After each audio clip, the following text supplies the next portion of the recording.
Sejak 2-3 minggu ni, timeline bola sepak Malaysia ni penuh dengan isu dokumentasi pemain. Sebenarnya, kes Malaysia ni bila kita banding dengan kes pasukan Ecuador, dia nampak macam lebih kurang sama. Tapi bila korek dalam-dalam, rupa-rupanya tak sama langsung pun. So, hari ni jom kita cerita apa beza antara kes Byron Castillo ni dekat Ecuador dengan 7 pemain Malaysia yang kena gantung. Start dulu dengan pasukan Ecuador. Dulu menjelang Piala Dunia 2022, dua negara iaitu Chile dengan Peru mai kacau Ecuador ni.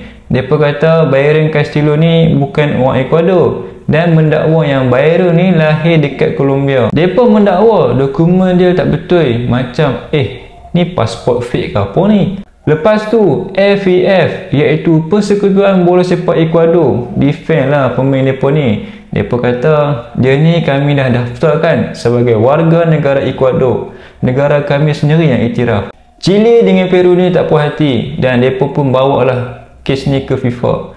FIFA siasat, lepas tu Ecuador kena denda, kena tolak 3 mata untuk kelayakan Piala Dunia 2026. Tapi yang penting Castillo ni tak digantung dan Ecuador pun tak digugurkan. Sebab apa? Sebab CAS, Mahkamah Sukan Dunia kata asal negara Ecuador sendiri yang iktiraf kewarganegaraan dia secara rasmi. Kami tak boleh nafikan. So, kes tu pun selesai macam tu je. So, Byron still ni boleh bermain untuk Ecuador macam biasa. Mari kita masuk kes Malaysia pula. Ni kes berat sikit. 7 pemain warisan yang kita tahu lah. Kes mereka ni bukanlah isu tempat lahir atau kewarganegaraan yang tak sah. Masalah dia ialah dokumen ahli keluarga mereka ni, contohnya macam sijil lahir nenek, datuk, disahkan palsu, tak sah ataupun tak disemak. FIFA tengok benda ni, mereka terus anggap hang pergi bagi dokumen yang tak betul ni untuk kelayakan. Dalam bola sepak ni, dokumen kelayakan, lagi-lagi bila bab naturalisasi ataupun warisan, memang sensitif amat. So, hukumannya jadi macam ni. Pemain kena gantung 12 bulan, FAM didenda dan pasukan Malaysia terjejas terus sebab 7 pemain tak boleh diturunkan.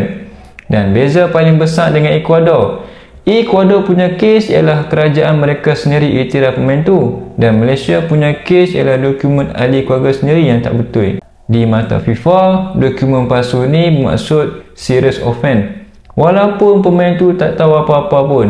So, secara ringkasnya iaitu kes Ecuador ni, Byron Castillo ni, negara dia iktiraf Byron, dokumen sah di kerajaan, CAS kata okey, Ecuador cuma kena denda dan tolak mata. Untuk kes Malaysia iaitu dokumen keturunan tak mas ataupun palsu dan FIFA anggap kelayakan ni tak sah. Pemain digantung dan FAM kena denda, pasukan terus terjejas. So, dekat sini, kes ni nampak sama tapi asas dia berbeza. Sekarang ni, FAM dah confirm akan bawa kes ni ke CAS juga macam Ecuador buat. Dan harapan kita, kalau CAS tengok ada kecuaian bukan dari pemain, mungkin hukuman boleh ringan. Mungkinlah. Tapi sejujurnya, kalau dokumen tu memang betul-betul fake, CAS susah nak reverse keputusan FIFA. Sebab dokumen palsu ni merupakan benda paling sensitif dalam bola sepak moden ni. Apa-apa pun, at least ni FAM dah fight lah daripada diam je.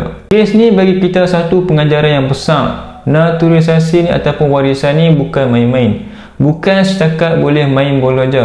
Dokumen mesti clear, cross check, counter check, verify, authenticate, semua tu kena buat.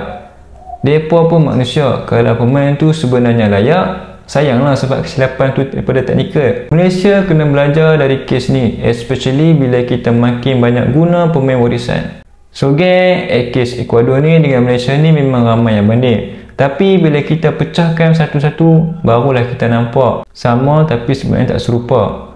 Dan satu kena sebab isu tempat lahir tapi negeri iktiraf. Satu lagi kena sebab dokumen tak sah. So, hampa rasa CAS boleh selamatkan tak pemain Malaysia ni? Adakah kita salah dari awal atau ada ruang FM boleh fight lagi?